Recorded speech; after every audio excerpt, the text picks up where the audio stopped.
everyone. Thank you for tuning in to another exciting episode of the iConis podcast. And like usual, it's two of us here as always. So with me, you know who I am, Barry 3D, Deep Dark Delicious, still going in 2023. And as always, on my side, the man, the myth, the legend, my cousin, my best friend, the one who's got the tables rocking and the booty's dropping. Booty shopping? Booty's dropping. There we go. The one and only DJ Rod C. Good day to everyone. Welcome to another episode. We're going to have some fun today. Yes, we are. Yes, we are. And before we jump into it, first of all, a couple of quick shout outs. One, Wow Comics out in Kitchener. Go and tell Wes we said hi, right? He'll hook you up. Two, if you're out in Montreal, go by Check Swings and tell Trevor and the crew we said hi. They will hook you up. And last but not least, always keep an eye out for my homeboys, my buddies, the guys I'm always running around with. That's a touch of great comedy. That's me, myself, myself, and I. Shout out to, Dove. We miss you. De La Soul. Along with Zolf Ali and Dave Sokolowski. That's a touch of great comedy. We have a show coming up March. So by the time this comes out, we might, we in time. March 3rd, March 1st. March 1st is our show. So by the time you see this, the show is actually that night down at Comedy Bar. Come out, check it out, along with a special guest that night on the show. It's gonna be a lot of fun. We're gonna have a good time. Nice. That being said, one person we always have to shout out because he's like the invisible member. You see him more than you see him. He's been on an episode with one of us back with Vince McMahon and along with Dave Sokolowski, my homeboy. And the one and only, who we talking about? Rod, who we talking about? Jay Bird Digital Art. Fellas. That's a homeboy, Jay Bird Digital Arts. If you need any kind of graphic design work done, no matter what it is, be it for something online or be it for your establishment, your place, your business, case closed, no matter what it is, you reach out to Jay Bird Digital Arts. You tell Jason that you heard about him on the iConis podcast, and he'll give you that so important discount. Right. So when the politicians say they're talking about trying to cut down and give you money back, well, Jay will actually do it. There we go. Man of his word. Absolutely. Vote for Jay. Absolutely. Vote for Jay. You care about your product, he cares about you. That's Jay Bird Digital Arts. All right. Now this brings us down to an episode. Now we are down in March. We decided for March we're going to do something a little bit different. Not off the cuff, but really a little bit different, right? March break, March Madness. You're home with the kids and the family. And why we chose this topic? Well, because you're home with the kids and the family. We are talking about what today? Sky Captain and the World of Tomorrow. Oh man, you gotta say it with some, some bass there. You got Sky Captain and the World of Tomorrow. That sounds so exciting. This is a movie back from 2004. It had a certain feel to it. So they went back to the old school kind of things where movies are shot, not like in black and white, but that sepia color. And it had that, that detective, old school, like gumshoe detective feel to it. World War II kind of thing. I know they use this kind of in different mediums and it sticks out. So for March Madness, if you're home and you want something safe to watch with the kids, we say Sky Captain and the World Tomorrow is good to watch with young kids. It's not overly gory. Nope. It might be a little bit lighthearted, but it's good family fun. You can laugh at it. You can laugh with it. It is a fun project to do. And if you, and we'll get into our influences. So that's what we're talking about. Sky Captain and the World of Tomorrow. Right? I know sometimes they just say Sky Captain, but for me, you got to say the full name. It's like an acronym, like a Tribe Called Quest. Very true. People get that, man. It's like the Boondocks. A pit name slip back. You got to say the whole name. Cat Williams is awesome. Oh my goodness. So true. Oh my gosh. So as I said, this movie came out 2004 and it starred, Jude Law, Gwyneth Paltrow, Angelina Jolie. Those are the characters that really, stood out to me, in there. And I mean, there's more actors in there, obviously, and there was really a good cast behind that, but those are the three main ones you see in there. Giovanni Ribisi, Michael Gambon, Bei Ling, and Omi Dajlia. Yep. Now, you might not recognize the names, but if you watch it, you're like, I know I know you. him. Correct. I know you. So that's my thing. You know, that's it came out, and the way it was, and the whole runtime is like 106 minutes. You know, and then it kind of had countries behind, like United Kingdom, Italy, United States. These are the places that were behind it. It's in different languages. Obviously, we watched it in English. Of course, every movie's in different language. And the movie had a budget about 70 million. It didn't really do all that well at the box office. Well, you know, they pulled in about 58 million at the box office, but it's caught on as a cult classic. So more people got into it on home video than going to the theater to watch it. I think they missed something there. So that's my whole thing. We'll get into it. Rod, when you watched this movie, what was your thoughts of watching Sky Captain and the World of Tomorrow?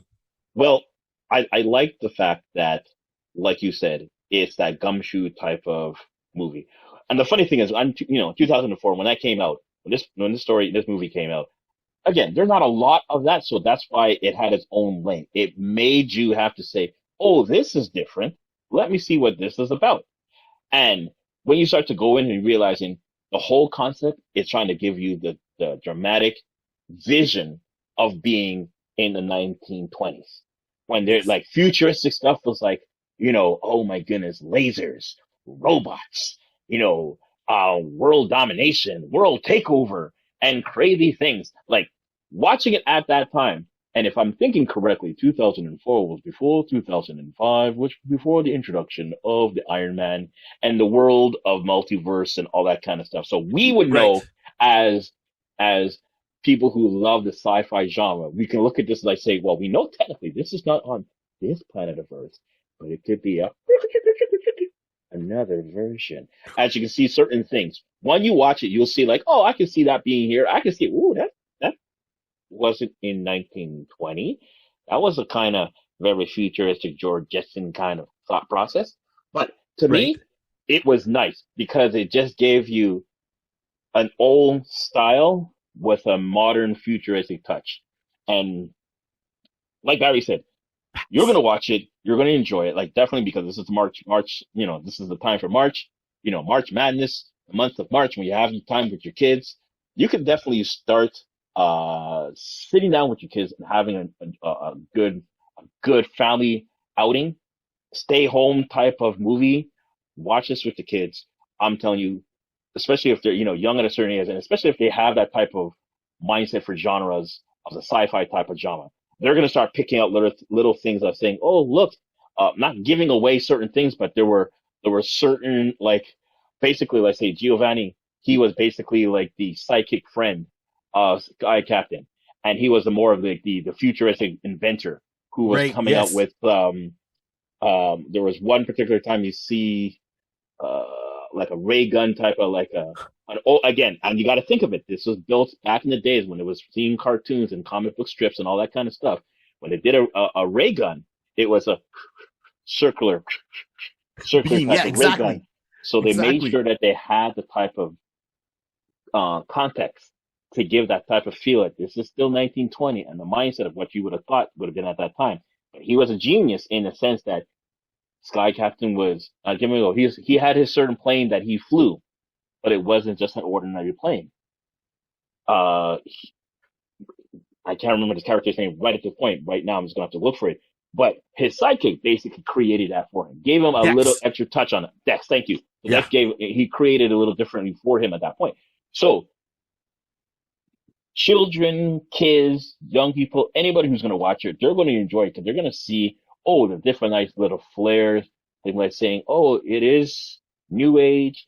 It's not new age. Hey, mom and dad, is this what you guys thought the future was going to be? In reality, your parents, this was before your parents' time. So they would have been saying to their parents. So technically you should go to your grandparents and say, Grand and Gramps, was this your type of the future? And you can definitely, then your grandparents will just hit you with a cane. Stop it, young and weapon. Don't be talking to me like that. Don't whippersnapper. Don't talk to me like that. Where's any water? That kind of scenario. So to avoid all that, not to avoid, enjoy all that, let your kids see that, and then they can just have fun and talk crazy to your parents? Wait a minute. Maybe there's a backslash on that. Maybe I.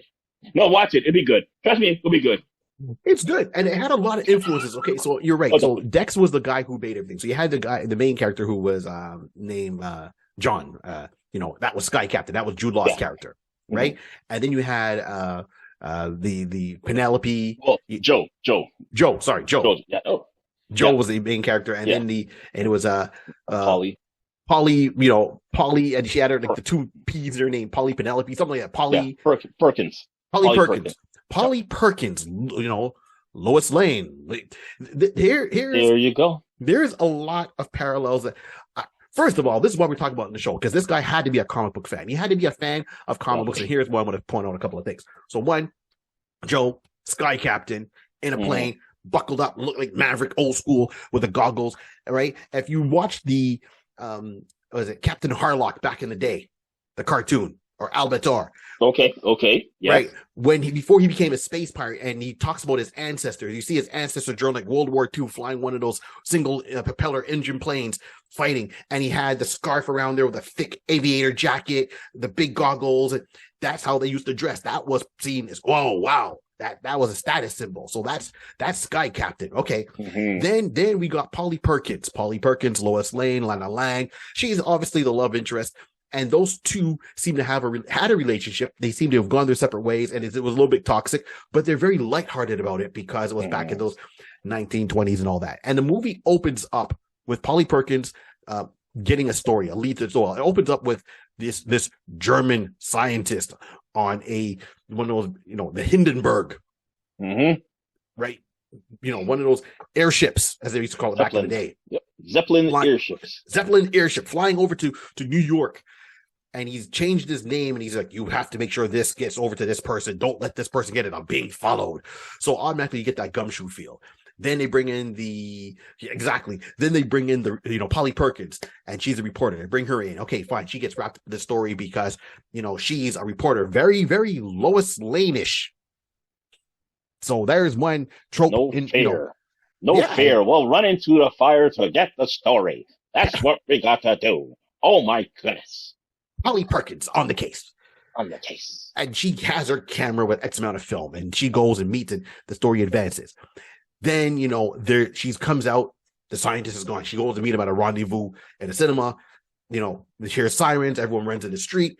They look up, you see people pointing overly, same way like it was in Rocket Robin Hood. Everyone like 3 hands pointing up, and it's like, oh my gosh.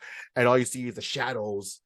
And you hear that, and you see it, and they look like planes, but they're not planes. They're giant robots with their arms extended and flying. Put a pin in it. Those robots looked so similar. Slightly similar.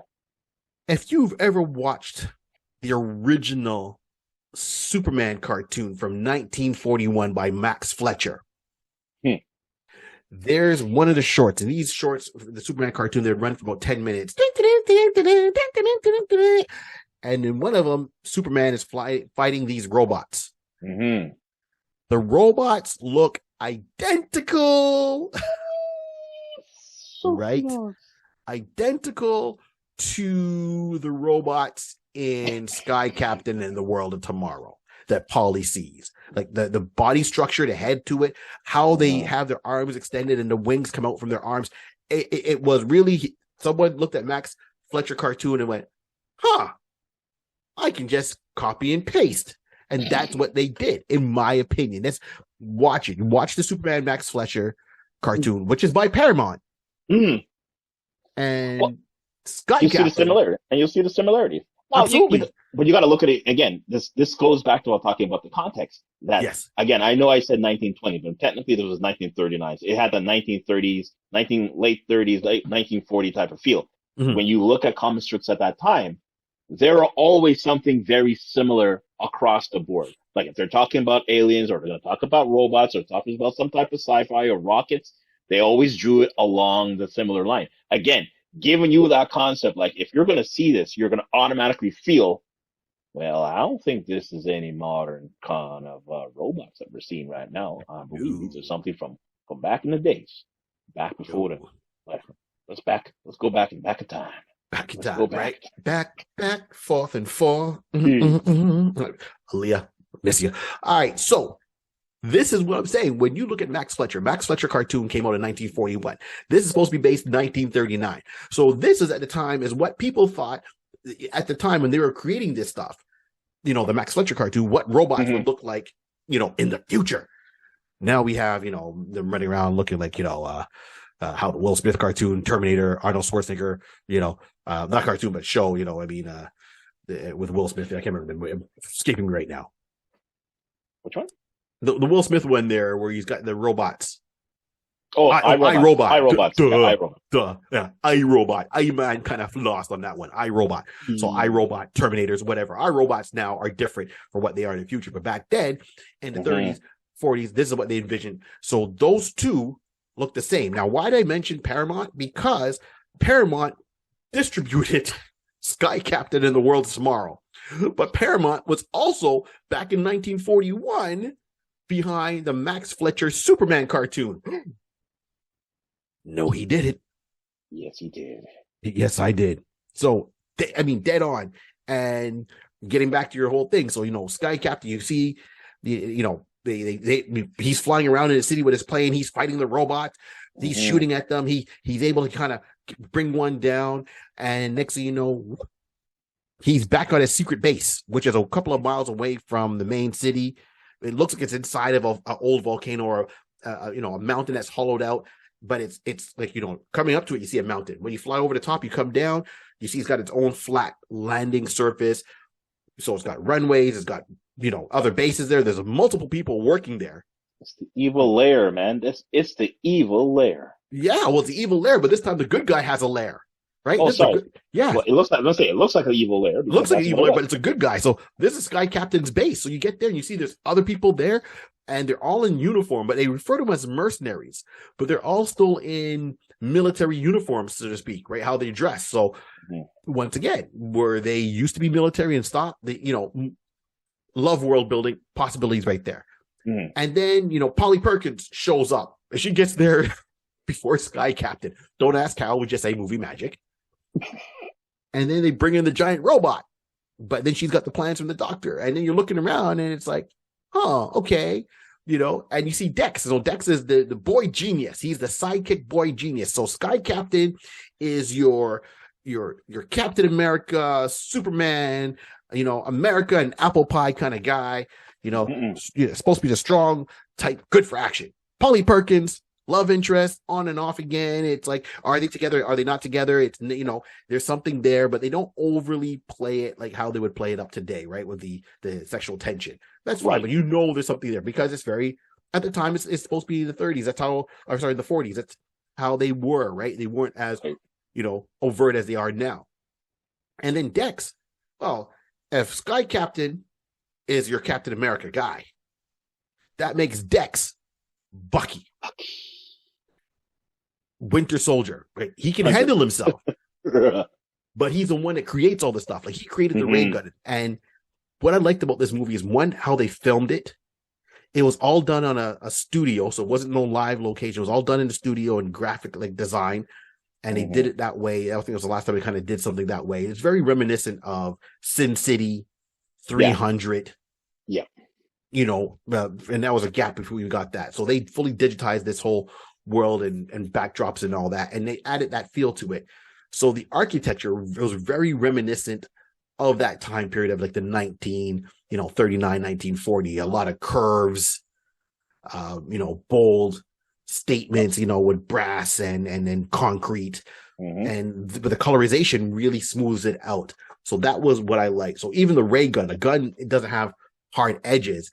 It looked like a old school, you know, water gun, which was very roundish. It was like a very oblong shaped to it. So that's what Dex makes. So far, I'm into this movie. I'm down with this. It established certain things. Could the pacing be a little bit more? Sure. Could it go on a little bit more? But the influence, clearly, I see where it's coming from. Right. So this is where it brings me that storyline, right? You know, and we're just talking the first couple of minutes of this movie. That's the thing. But there's so much more influence. Hit it, Well, Rod. okay, well, let me see now. So from that point, they get to the base and, it's being under attack by the robots and so forth. Yes. They come in and then Dex basically tries to fend them off as much as possible, but then he gets captured. But the scenario is prior to that is that, actually, let me just step back. Prior to that, you're seeing that, um, Polly had that information from the mysterious person from the Zeppelin saying, make sure no one gets this. So Yes. she brought it and making sure, okay, let's see, what's this about? So, again, it's like the gumshoe type of scene right now. You're going to have Sky Captain, you're having Dex, you're having Polly trying to figure out what's going on. Dex, leave it with me. You know what? I'll work on it. I'll work on it. Just go. Just get out of here type of scenario. Now that when the robots come to attack, Dex now is basically, before he gets kidnapped and taken away, he basically saved the map, put it in a particular place, save it. It's very, very cute in how he miraculously saved the map. So the remaining team can find it and find where they're going afterwards. But again, like Barry said, there's so many stuff we're going step by step on it. But the storyline is basically we're on a mission just to find what is the evil plan, what is trying to be, why are all these scientists? Because this is what started Polly on her journey. Mm-hmm. Mysterious scientists are mysteriously being taken away and disappearing. So that was her main story. So this was part of her reasoning to be part of that. I think Joe was just being Joe. Well, he was to a certain degree. So when they bring in that first robot, and Polly starts talking to him about the story about the scientist disappearing, mm-hmm. and then Dex mentions the robot, and Joel's looking like, she's like, what robot? And he's like, okay, well, these robots have been appearing around the world for the past 3 years. We've been keeping it quiet up until now. Mm-hmm. That they finally got, people have seen it. You've got pictures of it. It's now out public news. They were downtown New York. The robots are always stealing supplies and power. Yep. So they're stealing like steel and copper wiring, and they're stealing generators. That's their mission. So that's why they were going in there. They're trying to steal all these generators from New York that were downtown and put the city in darkness. So he was keeping it under wraps. So clearly it wasn't just him. It was a whole organization, but he's captain. So he's leading this whole effort. So Polly finds out. And then, of course, Dex gets kidnapped. We're not going to go bit by bit with all of it, but Dex gets kidnapped. And it's now we're on a mission to get back Dex, stop whoever's doing it. They find out there's an evil scientist, Turnikoff, shakes fist in anger, who's behind all this. And they have to figure out where he's at because no one has seen Turnikoff. No one knows where he's at because of Dex, before he gets kidnapped, was able to leave a clue behind for them to find Sky Captain and Polly. So for Joe and Polly. So they get in the plane, they start going to find Dex. When they're doing this, they're fighting, having their kind of couple toxic relationship. She's like, you ran around with another woman. You cheated on me. And he's like, I never cheated on you, but you sabotaged my plane. And she's like, I never sabotaged your plane. So this is like the running joke between the two of them throughout the movie. And they go to different parts. So they're following the signal. And here's another thing that really threw me for a loop. So he's chasing down one of these mechanical birds, it looked like a ship, but it almost has wings, it flaps. He's chasing it down. He's following the signal that it left off, and he finds where the island's supposed to be, where the signal's coming from, and he's flying there, but he doesn't have enough fuel to get there. And he's like, well, this is where we're going to run out of fuel. And so what are you going to do? Oh, I'm going to reach out to my friend of mine, Frankie. Frankie? Yeah, Frank never lets me down. Beep, beep, beep, beep, beep, beep, beep, beep, beep, beep, beep, beep, beep. And he's hitting the Morse code from his plane, right? And, at one point, Frankie shows up. Now, Frankie is played by Angelina Jolie. So all you see at this point is he gets a message back. He's like, Frankie, you're supposed to be here. I'm running out of fuel. I'm going down. And it's like, hey, Joe, hey, we're here. Come and land. And you see this ship come out from the sky. Very heavily influenced, in my opinion, by Shield and Nick Fury, the helicarrier. Or now I'm going to lean more to one or the other. Or you can think Captain Scarlet and Airbase. But I'm going to go with Nick Fury, and you'll see why. Because he lands on this flying ship. It looks like a big boat in the sky flying like a helicarrier, literally, with the 4 propellers holding it up. She's part of the Royal Navy. And I say she because at this point, Polly Perkins doesn't realize that Frankie is really, a girl's name at this point. And he's, so when, you see all the troops come up and they all in their outfits, and then you see Angelina Jolie come out there. So Angelina Jolie was only on set for like a few days. She just finished doing like Tomb Raider, popped on set for a couple of days because she wanted to be a part of the project. She comes up there in like a black military uniform, looks sharp, and she has an eye patch on a fly, and she's the commander of a flying battleship that has planes that land on it. Sounding a little familiar there. Just saying. Crossing some lines. Just saying. To me, she was the female version of Nick Fury, Agent of S.H.I.E.L.D. on a helicarrier. That's it. Come at me, bro. Okay. Francisca Frankie Cook. Yeah, I agree. Like, you can see the whole type of narrative. There's certain clips, like even when she was inside, and the hilarious thing that I have to laugh at, this particular scene, reminding who came first.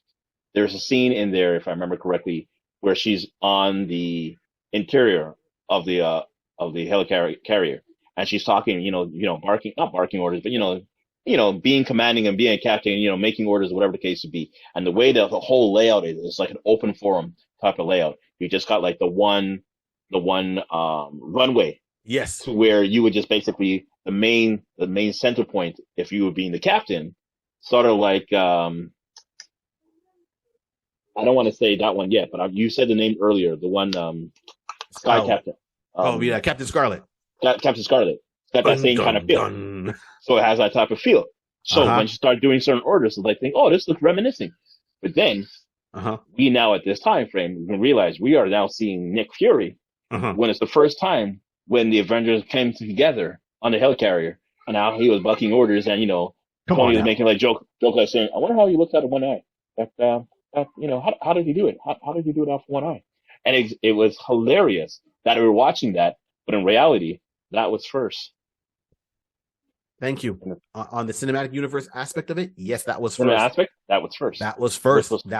She was the female version of Nick Fury. They got into, their planes. Their planes are really cool.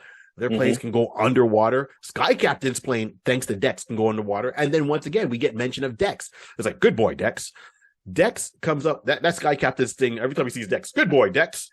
You think Dex is a dog at one point, and it's like, no, that's just a psychic. That's how they talk. So you hear, it's like, oh yeah, well, Dex invented the plane and made it that it can go underwater. Because Polly thought at one point it would crash. Okay, that was a part earlier in the story. And then she sees the helicarrier. We're going to call it helicarrier for the, lack of a better term. And talking about Frankie and the planes. And she's like, and Sky Captain, Joe turns around and is like, yeah, well, Dex is huge into comic books. And he invents all this stuff. He invented everything we're on right now. He invented the plane. He invented the helicarrier, the whole 9 yards. All this comes out of Dex's mind. That guy loves his comic books and sci-fi. Now, if you do a flashback before Dex was taken, Dex had to go to his workstation, and he was trying to work out the coordinates where everything was at. And at one point, he slides off his desk, off the map, a whole bunch of comic books he had open, because that's his influence. Good boy, Dex. Good boy, Dex. Good boy. And so this is where it comes into. So we've got an evil villain, Turnikov. We've got an Asian assassin, all in black, and her costume and the feel, once again, reminded me a lot of an old movie called Metropolis. Okay.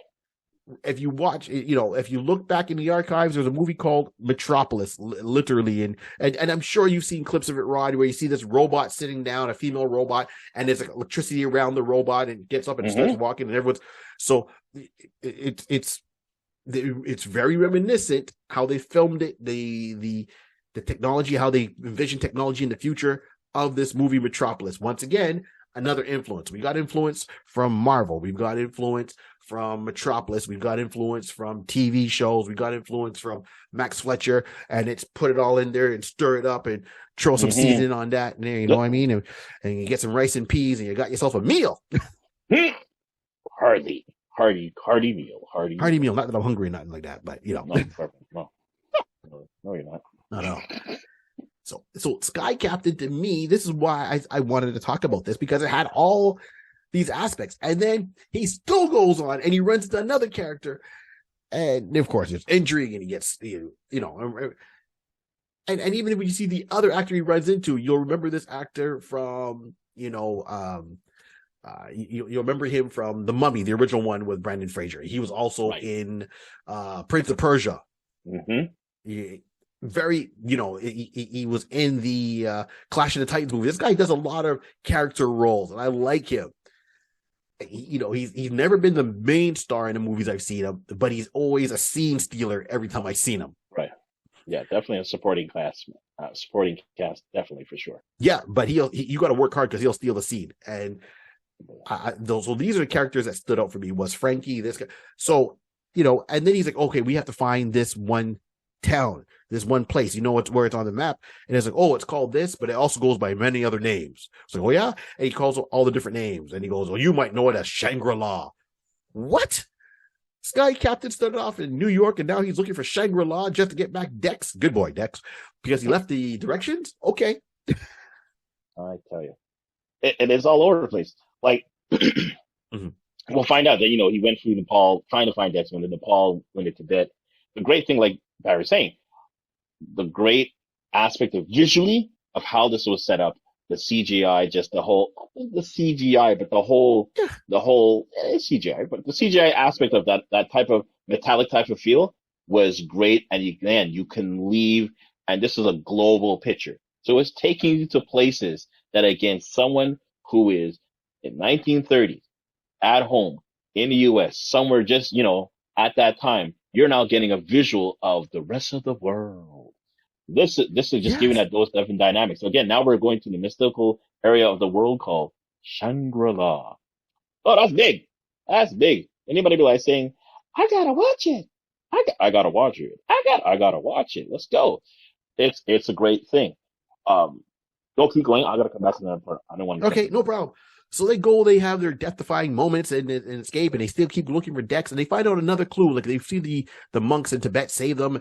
They find out there's was it iridium or whatever it is in one of the mines, and so they get saved by monks, and then it's like, oh, you got to help us find this person, help us find him. I gotta stop him. I gotta kill him. Bum, bum, bum.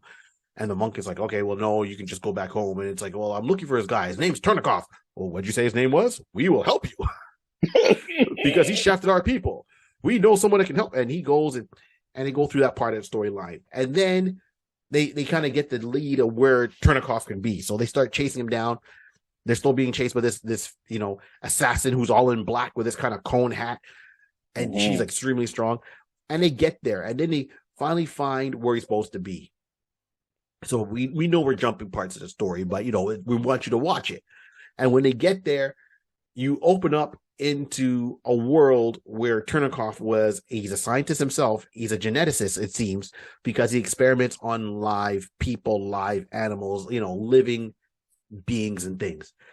And, when Dex gets out of his plane, because it goes, flying underwater, comes up, boom, him and Polly get out there. Polly now, and she ran out of film. She's only got 2 shots left on her camera. Right. And that's another running joke. Gets out there, turns around. First thing they see is a giant dodo bird. Like, I'm talking huge. I'm talking it's bigger than the plane. Then you see dinosaurs in the background. Okay. So far in this movie, this appeals to the sci-fi nerd in me. They took all the influences, put it in. What is sci-fi nerds back then like? This is pre-Marvel, pre all this stuff. We like rocket ships. We like zap guns, ray guns, not even laser, ray guns, rocket ships, cool bases, mysterious villains, assassins, and now dinosaurs. if he was able to throw cowboys and Indians in here, it would have covered everything. It would have covered everything. It would have covered every other genre in there. Yeah. We got the gumshoe, we got the spy aspect. You going around the world. You put all the elements that usually make one movie, or elements that make maybe, two elements that make one movie. And we've got now the Indiana Jones aspect. Completely. We've got Jurassic Park aspect. Yep. In 2004, there's giant dinosaurs. He's sitting there going, "Oh no, run!" Into a temple with a giant, skeleton of a T-Rex outside of it. It's like, oh, we can go through the front door. You hear a growling. It's like, or we can go through that little vent over there. Well, I say little vent, the vent the size of a plane, but it's safer than going through a door with a dinosaur. Okay. A lot of influences, man. Hilarious. Yeah. I mean, it's from that point on now that you're on that world and you're now trying to find Chekhov. The whole I'm gonna go back. The whole running joke in regards to the film is hilarious because the scenario is that Polly, again, she's a reporter. She's trying to break this big news. She's trying to bring this out and put her career at the top, get the Nobel Peace Prize. She's going for the guts and glory kind of scenario. The scenario Pulitzer Prize. Sorry, the Pulitzer Prize. That's exactly it. Sorry, the Pulitzer Prize. I mean, she's going for that.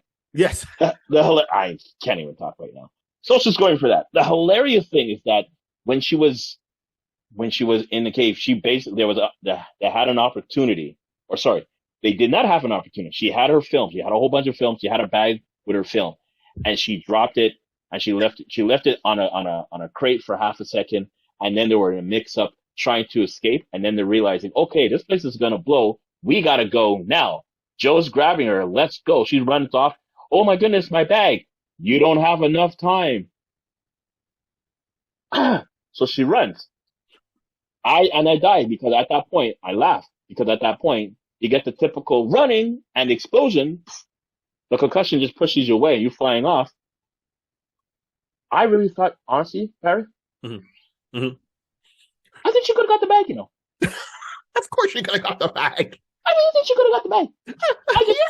Every time I watch this, every time I watch it, I come back to like,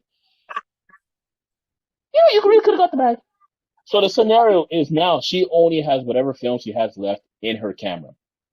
Again, it's not a digital. It's one of those film ones. It's back in the days. All she has is her little notification telling you, click how many films she has left. 2.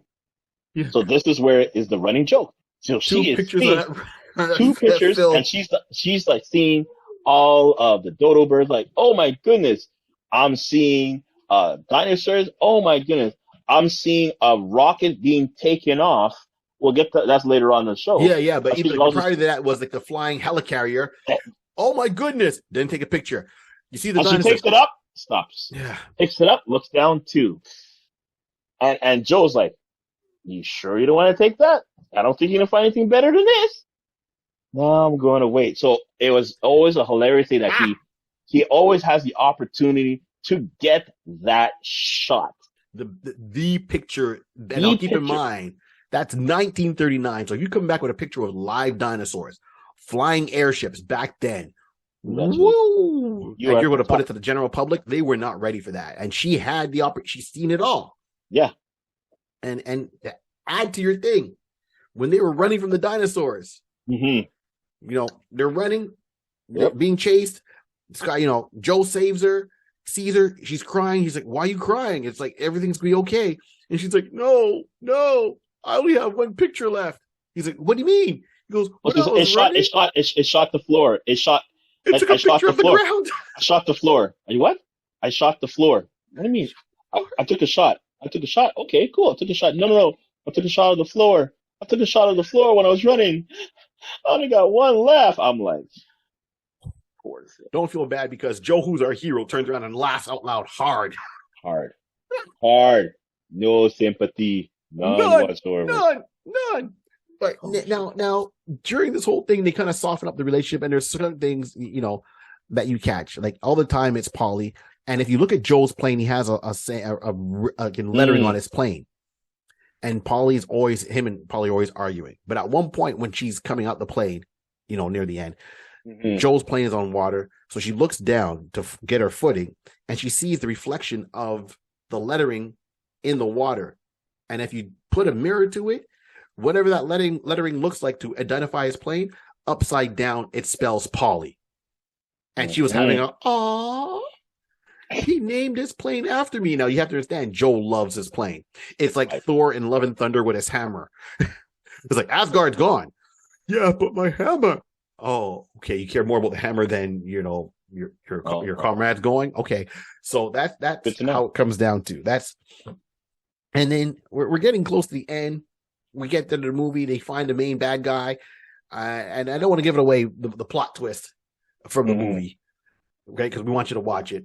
But he gets to the bad guy, and it's like dun dun dun dun, plot twist, and then it feels like we're watching Metropolis with giant robots again. And then he fights the evil assassin, who you find out she is a robot. And they're building this. And if you picture a rocket ship in the 1930s in movies and say, I wonder what that looks like. If you watch the movie, I'm going to make this easy for you. Anybody who sees our podcast, anybody who listens to our podcast, want to know what that rocket ship looked like? Look at our logo on the iConis podcast logo that was done by J Bird Digital Arts. That's right. So if anyone on YouTube, look at the top. Anyone that's listening to it, just look at our page and you'll see our logo there. There's a rocket ship in the background. And to show you how old school I am, I'm actually a fan of it because that was the image of a rocket ship to me. And why we chose a rocket ship? Because I wanted to be different. I didn't want to do a comic book. I didn't want to do a lightning bolt or whatever, even though I wear it. I thought the rocket ship thing was cool. The iConis podcast, because we're out of this world. And I'm, holding up a card here. You can see the iConis podcast. And that's what the rocket ship pretty much looked like. So you can say that this show, the aesthetic, was influenced by Sky Captain and the World of Tomorrow. Nice. I'm over my moment. So that brings us to the end of this journey. I mean, there's a twist, and there's a reason why Turnikoff was doing what he was doing with the rocket ship, and Sky Captain's got to stop it and save the world. Okay, so we'll say this. It might not be the most toughest with the acting, but it had 100 animators working on the background scenes, animating this and putting together the backgrounds. He's had influences from the World's Fair, the person behind the whole story, right? And it took them months to film this. And I had it here, the name of the person who his influences. I'm gonna find it later on. But so Conrad was influenced by the designs of Norman Bell Giddens. Yes, industrial designer who worked for the 1933 Chicago World's Fair, right? Yes. So you can definitely see Anna New on the 1939 New York World's Fair. So you could definitely see, as Barry's saying, you can see the influence, and you can see where he's getting his ideas from, and he's basing it around that time period. So anybody who will know that is making as authentic as possible, this is what was seen through the eyes of people at the World Fair. This is what they expected. This was the influence is coming from. Absolutely. His parents were, huge supporters of him and his brother, and they put him through that feeder program for Disney animators at CalArts. And he became interested in 2D animation, computer animation, worked with 3D animation, Hollywood. So a lot of influence. And of course, he's a comic book fan. There's no question about that his influence comes from comic books. I would love to pick his brain to see what comic books and see if I'm actually on the, right path or on the right path or some of his influences. So once again, I think this is a fun movie. Now here's another aspect of it. Usually we fan cast it, and there's no need to fan cast it. It's already been casted. But what I'll say on this is where we would do our normal fan casting. I'm going to give an opinion. I'm going to hit you up, Ron, for your opinion and see what you say. Okay. We all know I love world building. If you're going to build a world, build the heck out of that world. Build it. And it's very rare. I don't like to talk about anything negative because I want, there's enough negativity in the world. We want to keep it positive. So, but I will say the two negative points I have about this whole experience is they didn't expand enough for me. The name alone screams something more. It's like Sky Captain and the World of Tomorrow. Mm-hmm. If it was me, and hey, we just a guys doing a podcast and an opinion. I would love to have seen a couple of things. Either I know they weren't going to do another movie because it just didn't pull in the numbers at the box office. Mm-hmm. Granted. But I think they could have done a video game. They could have made a video game out of this. Out of Sky Captain and Worlds of Tomorrow. Take us back. Have an open world concept that you can do different missions within it. And a lot of games do it that way. You have Hitman, which I'm a fan of. You got there's Ragnar, God of War that's got that kind of thing to it. You could have done Grand Theft Auto. It could have been an open world concept. It could have been something along those lines. So either give me a video game, or and first and foremost, even before a video game, give me some action figures. It should have had, in my opinion, you set up your hero, the sidekick, the love interest, the vehicles. You set up his base, Frankie, her of the Royal Air Force or your Air Command, Royal Navy, Frankie from the Royal Navy. You could have had her character, her vehicle, Chernikoff as the villain, giant robots, throwing some dinosaurs in there if you want. Or that there was a toy line waiting to happen. Now, how successful that toy line been, I don't know. Mm-hmm. But I think they could have pulled in some more revenue with toys. It was right there. I've seen other properties not as big or have crashed a lot harder that have had some toys, for some action figures to it. It was all there. The designs were done. So that's one. So me, I would have definitely, one, they missed the boat on toys. Two, they could have expanded more, maybe with a mini-series comic book or a cartoon done in the Max Fletcher style of Sky Captain and Worlds of Tomorrow. They could have something like that. But I know bottom line is, give me my comics or give me my action figures, then followed by maybe expand it. You already have it there, a cartoon. Mm-hmm. Right. And then that would have played one into the other. And then let's see if it can play into a video game and all that. I think the world has a lot more to give than we got from it. That's my that's your take. That's my take. Okay. Now, you know what? It's not a bad idea. And I was thinking the latter half of what you were saying in regards to expanding it is definitely a good option because there's a lot of information on there. The movie itself, I think they put in just enough to tease you, to give you, to me, they tease me with enough to give me the concept they could do more. You know what I mean? It wasn't overbearing. It was a lot to take in, especially for that time period. And giving you the little nuances, the little, the fan, check mark, we got some rockets, we got some robots, we got, world built, we're going across the world. We're just having that type of mind blowing experience and imagination. Cause at that time, again, when any kid would be watching and reading these comics, it wasn't even comic books heavily at that time. It was more comic strips. Yes, it was more comic strips. Like Dick Tracy.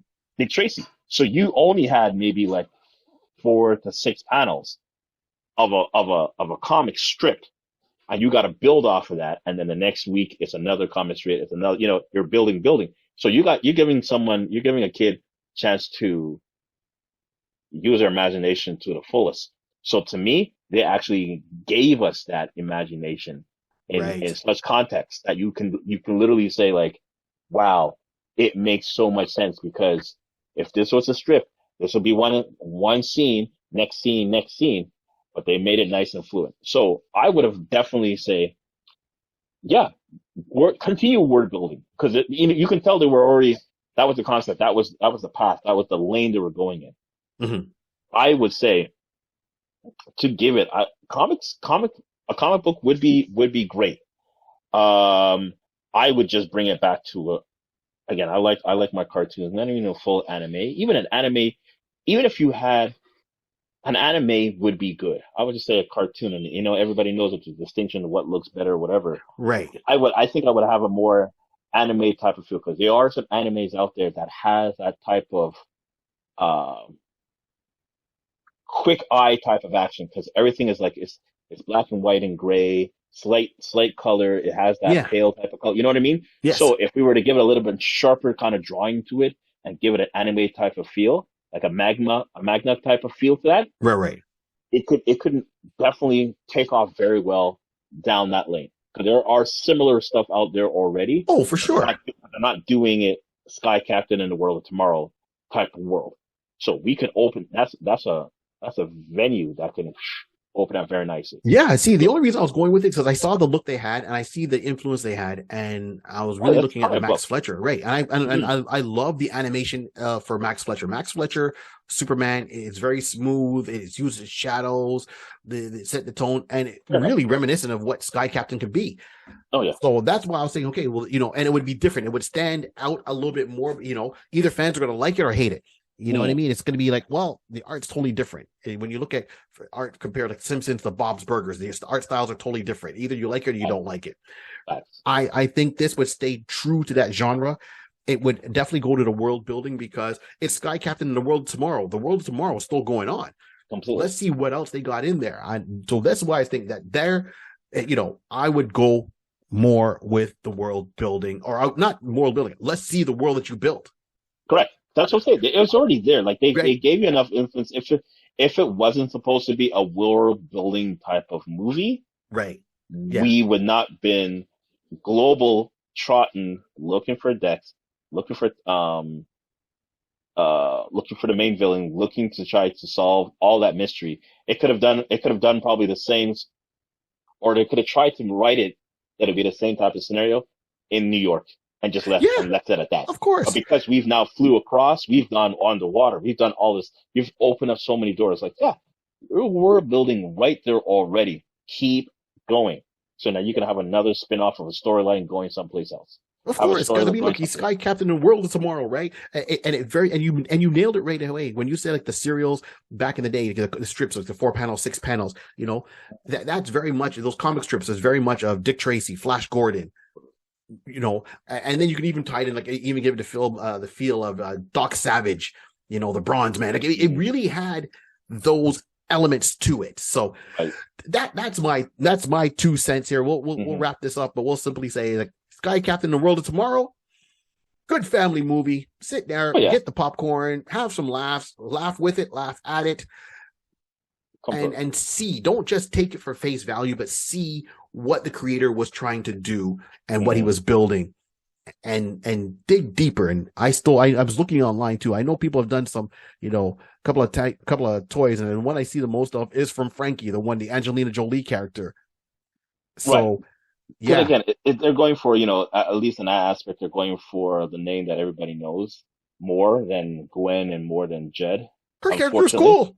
But her character is cool. Like, she literally came in, and like you said, she only came in because she wanted to be part of the movie, part of that world. She only had a certain amount of time that she can squeeze in before doing her own other movie she was doing currently at the time. But she literally came in and slightly stole the show per se. Lick shots. Just that's it. Shots fired. But she did good. That character, that again, you can now look at it that at this point in this particular world, it's that 1940 type of feel where women are looking to be on par with men and basically know that they're not getting their dues, doing the work, but they're not getting their dues for it. Yes. So that you see Polly being that Lois Lane type of character who is going to, I'm going to keep up to you. You're going to do one, I'm doing one for one, 2 for 2. Whatever you do, I can do type of scenario. And you can see that no matter what or how Polly is treated, she still tries to do her best and try to match up to Joe as much as possible. Then we got Frankie. Frankie is the end line. Like you're now given the image that basically you can achieve getting to that point. Don't worry, you can get to that point. And then we have Frankie who basically is the end of that role for you're right. Polly Perkins is the journey. Is the journey, and Frankie is the finish destination. line. She's the destination. That's exactly. She's the destination. That's it. Yeah. You said it best. Awesome. Well, people, thank you everyone for tuning in. And always, we say like, subscribe, share, rate, and review. Thank you for tuning in to the iConis podcast. We're getting closer to issue. We say issue. Well, we say issue. It's a episode issue number 100. We're gonna do something once again. We're still figuring it out. Mm-hmm. Please like, follow us, subscribe, and shoot us a message once in a while. We'll reply back and love to hear from everybody. They're taking on all the stuff we talk about. Enjoy your March break. Woo-hoo. On that note, I am Barry 3D, as always, here with Rod C. Yes, we're here. Let's go. Right on. And as I like to say, this whole world was created by a pencil, a piece of paper, and lots of imagination. Keep on dreaming. Good job, Dex. Good guy, Dex.